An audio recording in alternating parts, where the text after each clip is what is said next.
રાહુલ ગાંધીની ભારત જોડો ન્યાય યાત્રાનો ગુજરાતમાં બીજો દિવસ છે। રાહુલ ગાંધી દાહોદમાં પદયાત્રા કરી બીજા દિવસની શરૂઆત કરશે। દાહોદ બસ સ્ટેશનથી સરદાર પટેલ સર્કલ સુધી પદયાત્રા યોજાવાની છે। આંતરરાષ્ટ્રીય મહિલા દિવસ નિમિત્તે આદિવાસી મહિલાઓ સાથે રાહુલ ગાંધી મુલાકાત કરી શકે છે। એ સિવાય લીમખેડા, પીપલોદ, સંત્રોડ થઈ ગોધરા ન્યાય યાત્રા પહોંચશે। ગોધરા ખાતે રાહુલ ગાંધી સભાને સંબોધિત કરશે। બપોર બાદ કલોલ, હાલોલ થઈ યાત્રા પાવાગઢ પહોંચશે। પાવાગઢ તળેટીમાં મહાકાળી માતાના દર્શન રાહુલ ગાંધી કરી શકે છે। પાવાગઢ ખાતે પરંપરાગત વસ્ત્રોમાં મહિલાઓ રાસ ગરબા કરશે તેવી પણ વિગત છે। અને આ સિવાય શિવરાજપુરથી યાત્રા જાંબુઘોડા પહોંચી રાત્રિ રોકાણ કરશે।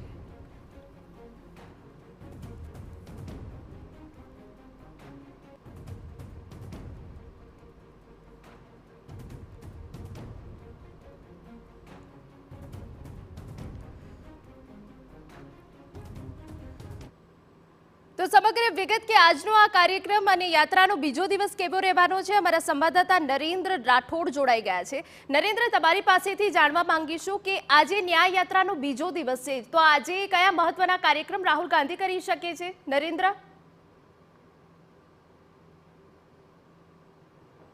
રાહુલ ગાંધીની ભારત જોડો ન્યાય યાત્રાનો ગુજરાતમાં આજે બીજો દિવસ છે અને દાહોદથી આ યાત્રાની આજે પગપાળા સાથે શરૂઆત થોડી જ વારમાં થવા માટે જઈ રહી છે। એ પહેલા મહિલા અત્યાચાર અને સહિતની તમામ બાબતો દર્શાવતા જે દ્રશ્યો છે આપને જોવા મળી રહ્યા છે। આ સિવાય રાહુલ ગાંધીના સ્વાગત માટે ચાહે પરંપરાગત ગરબા હોય કે પછી અન્ય આદિવાસી જે નૃત્ય હોય એ પણ અહીંયા કરવામાં આવનાર છે। થોડી જ વારમાં હવે રાહુલ ગાંધી પણ અહીંયા પહોંચી રહ્યા છે। આજે દાહોદ, આ સિવાય ગોધરા, લીમખેડા અને સહિતનો જે પાવાગઢ સહિતનો તમામ સમગ્ર પટ્ટો છે ત્યાં રાહુલ ગાંધી જનાર છે અને મંદિરમાં પણ તેઓ શીશ ઝુકાવતા આપને આજે જોવા મળનાર છે। મહિલા કોંગ્રેસના સભ્યો આપણી સાથે છે, એમની સાથે વાતચીત કરીએ કે તેઓ શું કહી રહ્યા છે। શા માટે આ પ્રકારની પ્રદર્શની આજે જ્યારે રાહુલ ગાંધી અહીંયા આવી રહ્યા છે ત્યારે કરવામાં આવી છે? મહિલા અત્યાચારની આજે વાત કરવામાં આવી છે, ખરા અર્થમાં સ્થિતિ શું છે અને આપ કહેવા શું માંગો છો?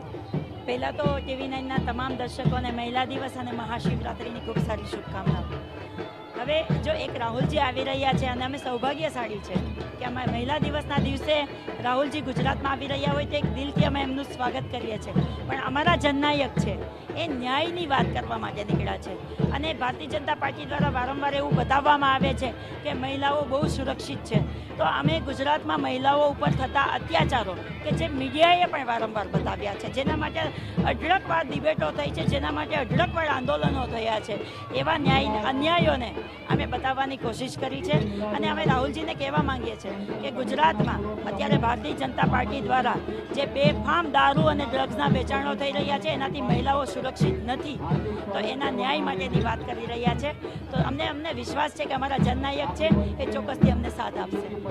ગાંધી આવી રહ્યા છે ને પહેલા ચાહે મોંઘવારીના મુદ્દાની વાત હોય કે પછી રાજ્યમાં જે પ્રકારે મહિલાઓ સાથે અત્યાચાર થઈ રહ્યો છે સહિતની તમામ બાબતો હોય એ અહીંયા પ્રદર્શનની થકી દર્શાવવા માટેનો એક પ્રયત્ન મહિલા કોંગ્રેસ દ્વારા કરવામાં આવ્યો છે। આપ જોઈ રહ્યા છો કે કેવી રીતના જે ગુજરાતના પરંપરાગત ગરબાઓ રહ્યા છે અને જ્યારે પણ આ પ્રકારે મોટી સેલિબ્રિટી રાજ્યમાં પધારતી હોય છે ત્યારે એમનું સ્વાગત આ પ્રકારે થતું હોય છે। અને આજે 8 માર્ચ એટલે કે મહિલા દિવસ છે અને મહિલા દિવસ હોવાને કારણે તમામ મહિલાઓ પણ આજે રાહુલ ગાંધી સાથે મુલાકાત કરનાર છે, એમની સાથે કદાચ ગરબા પણ રાહુલ ગાંધી ઝૂમે એ પ્રકારની શક્યતાઓ દર્શાવવામાં આવી રહી છે। ત્યારબાદ યાત્રા ગોધરામાં જશે અને ગોધરામાં ફરી એકવાર રાહુલ ગાંધી જે બસ થકી યાત્રા કરતા આપને જોવા મળશે। જ્યારે દાહોદમાં અહીંયાથી લગભગ સરદાર પટેલ સ્ટેચ્યુ છે ત્યાં સુધી અહીંયાથી એટલે કે બસ સ્ટેશનથી સરદાર પટેલ સ્ટેચ્યુ સુધી રાહુલ ગાંધી પદયાત્રા પણ કરનાર છે। એટલે કે રાહુલ ગાંધીની યાત્રાનો આ બીજો દિવસ અને બીજા દિવસે જ્યારે જે તેઓ 5 ન્યાયની વાત કરે છે તો એ 5 ન્યાય પૈકી